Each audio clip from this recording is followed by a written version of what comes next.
Bom, pessoal, hoje a gente continua o nosso conteúdo e a gente vai ver a associação mista de resistores. Já no primeiro momento, eu quero pedir para que vocês copiem tudo o que tá transcrito aqui no vídeo, tá? Copia no caderno de vocês, vai dando pause e vai copiando, porque é muito importante vocês terem todas essas informações. Outra coisa que eu quero falar para vocês é que esse conteúdo ele é difícil. E ele é difícil mesmo.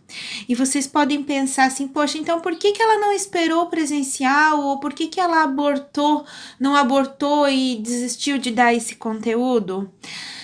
Porque cai no Enem, cai nos vestibulares. Eu não sei se a gente vai retornar e nem se todos os alunos vão retornar. Então, eu não posso deixar vocês sem ver, até porque eu não terei o ano que vem com vocês, com a maioria de vocês, né, para poder retomar esse conteúdo. Então, o jeito é a gente ver, tá? Então, sintam-se à vontade de vir pedir para mim explicar no privado, ajudar nas atividades. Eu vou estar sempre disponível para todos vocês.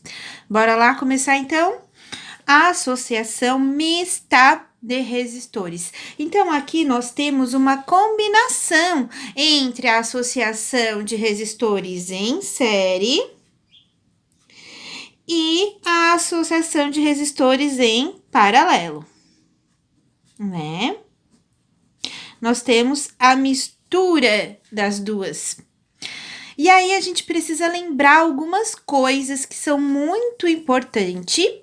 A primeira é que na associação em série, a corrente elétrica, né? Aí a professora vai colocar aqui, corrente elétrica e é a mesma para todo o circuito. E na associação em paralelo, a DDP-U, que é a mesma para todo o circuito, tá? Aí sim, gente, ó, durante todo o circuito, há consumo de energia. Vai causar uma queda de potencial à medida que o circuito vai avançando, que a corrente elétrica vai avançando. Então, o que acontece? Essa queda de potencial vai do polo positivo, que é o potencial mais alto, até o polo negativo, que é o potencial mais baixo, tá? Outra coisa é que a associação pode apresentar os nós que possuem mesmo potencial. Aqui eu coloquei um exemplo, tá? Então, como eu tava falando para vocês, né? Todo esse circuito, ele tem uma única diferença de potencial, né?